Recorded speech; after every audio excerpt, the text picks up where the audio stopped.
কে পাশে থাকলো আর কে থাকলো না সেসব নিয়ে ভেবো না। নিজেকে গুরুত্ব দাও, কিছু মুখ ও কিছু মুখোশকে চিনতে শেখো। তোমার জীবনের যে জিনিসগুলো তোমাকে মানসিকভাবে কষ্ট দেয় তাকে পাত্তা দিও না। আস্তে আস্তে সেগুলোর গুরুত্ব কমিয়ে দাও। ব্যাস, নিজের মতো নিজে শান্তিতে থাকো, আনন্দ নিয়ে বাঁচো। অনেক গল্প হবে, অনেক কথা হবে, সবই হবে। তার আগে বলো সবাই কেমন আছো? আশা করি সবাই খুব ভালো আছো, আর আমরাও খুব ভালো আছি। তো নিশা ব্লগ চ্যানেলে তোমাদের সবাইকে জানাই অনেক অনেক স্বাগতম। তো দেখো সকাল সকাল এই যে বাসন মাজতে বসে পড়েছি। বাসন মাজা আমার হয়েই গেছে তোমাদের সঙ্গে কথা বলতে বলতে। আর এই যে এদিকে মামি শাশুড়ি কতগুলো কালকে কোটো কাটা দিয়েছিল, সেগুলো পরিষ্কার করে নিচ্ছি। কোটো কাটা তো লাগেই, আছেও। আর দুটো দিলও, আমি ভাবলাম পরিষ্কার করে রেখে দিই, পরে আবার ঠিকই দরকার লাগবে, কোনো না কোনো দরকারে ঠিকই লেগে যাবে। তো আমি সেগুলো পরিষ্কার করে নিচ্ছিলাম।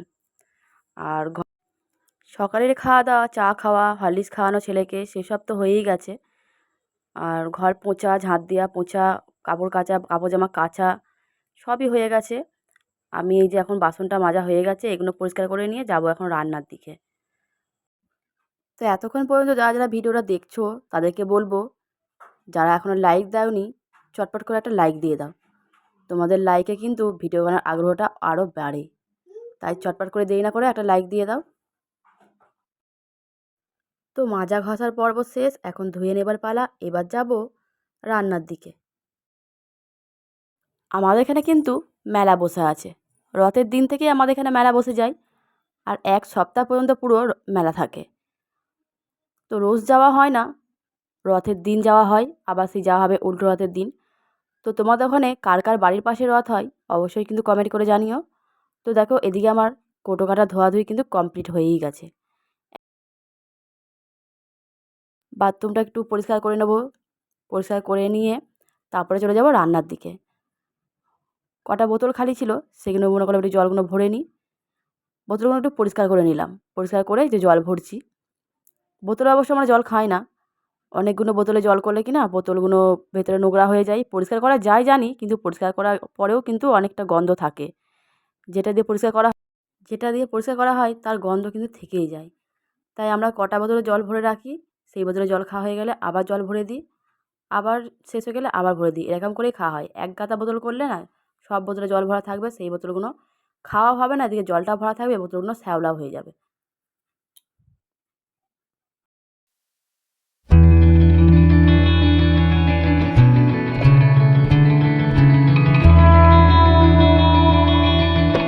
চলে এলাম রান্নার দিকে।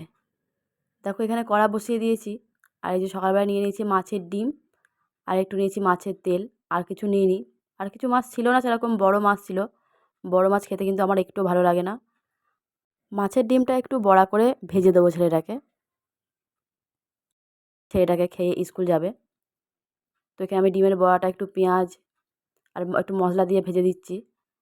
একটু মশলা দিয়ে ভাজলে কিন্তু খেতে ভালো লাগে, শুধু ভাজলে কিন্তু ভালো লাগে না খেতে। তো আমি এখানে এই যে ডিমের ভাজা বড়া বসিয়ে দিয়েছি।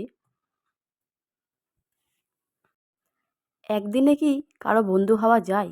বন্ধু হতে গেলে কিন্তু বন্ধুর সাথে প্রথম থেকে শেষ পর্যন্ত থাকতে হয়।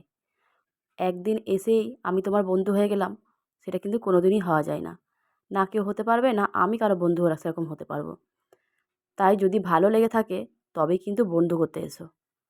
যদি আমাকে ভালো লেগে থাকে, যদি আমার পরিবারকে ভালো লেগে থাকে, তবেই এসো আমার পরিবারে, আমাকে বন্ধু করে নিও। অবশ্যই তোমাদের বন্ধু হব, কিন্তু বন্ধুর সাথে প্রথম থেকে শেষ পর্যন্ত থাকতে হবে। একদিনের জন্য কিন্তু কেউ কারো বন্ধু হয়ে যায় না, তাই না? তো দেখো আমার দিকে মাছের বড়া হয়ে গেল, আর এদিকে এই যে আমি মিস্ত্রিরা কাজে লেগেছে, তাদের জন্য বসিয়ে দিয়েছি এদিকে আলুর তরকারি।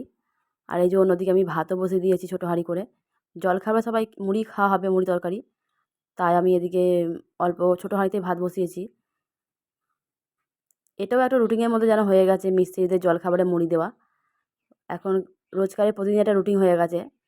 আর এদিকে দেখো চলে গেছিলাম রথের মেলায়। তো রথের মেলায় বৈকাল বেলায় গেছিলাম, তো দেখো একটু ফাঁকা ছিল। তারপরে শুনলাম রাত্রিবেলা কিন্তু অনেকটাই ভিড় হয়েছিল। এটা আমার খুব পছন্দ হয়েছিল, খুব ভালো লেগেছিল, তাই আমি কিনে নিয়ে এসেছিলাম। আর তার সঙ্গে দেখো এইগুলো দিয়েছিল, তাই এগুলো আমি রাখিয়ে নিচ্ছি। এর মধ্যে লাগিয়ে নিলে বেশি ভালো লাগছে, না শুধু সবুজ গাছটা দেখতে বেশি ভালো লাগছে, অবশ্যই কিন্তু কমেন্ট করে জানিও। আর তার সঙ্গে দেখো আমার ছেলে কিন্তু খুব বদমাইশি করছে এটা নিয়ে। মনে করছে যেন ওরই খেলাম, ওরই জন্য এনেছি ওটা, তাই ওটা ওকেই দিতে হবে, ওটাই ও চাইছে। আলোর কাছে তুমি আলো, অন্ধকারের কাছে অন্ধকার। শুধু নিজের কাছে তুমি আলো, নিজের কাছেই অন্ধকারেও ভালো। কখনো নিজের প্রতি অবিচার করো না, তাহলে পৃথিবীতে কোথাও সুবিচার পাবে না। এক পা বাড়াও, বন্ধু পাবে। দু পা বাড়াও, ভালোবাসা পাবে।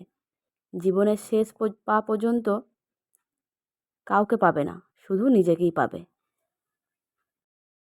তো দেখো এখানে কিন্তু আমার এটা সাজানো কমপ্লিট হয়ে গেল।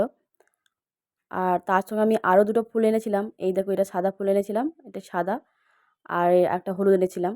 তো এই ফুলটা আমার দেখে কিন্তু অন্যরকম লাগছিলো, একটু ভালো লাগছিলো না দেখতে। তো আমি যেহেতু ফুল করতে পারি, তাই আমি এই ফুলটা অন্যরকমভাবে করে নিলাম। তো তোমরা দেখে বলবে যে আগের ফুলটা ভালো লাগছিলো না আমি যেই ফুলটা আবার নতুন করে তৈরি করলাম সেটা বেশি ভালো লাগছে। দেখো তোমরা দেখলেই বুঝতে পারবে যে এই ফুলটা কীরকম আছে আর এই ফুলটা আমি কত সুন্দর করলাম। আর এই যে আমার ছেলেকে কী করছে তোমরা দেখতেই পাচ্ছ, সবটা ওকে দিতে হবে, সব যা ওর চাই, সব জিনিস ওর।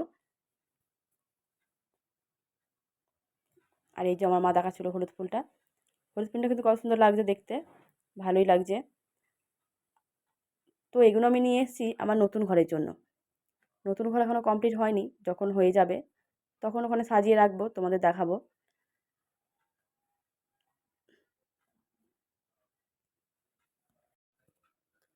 তো ফুলগুলো কেমন হয়েছে আর সব মিলিয়ে ভিডিওটা কেমন লাগলো অবশ্যই অবশ্যই কিন্তু কমেন্ট করে জানিও।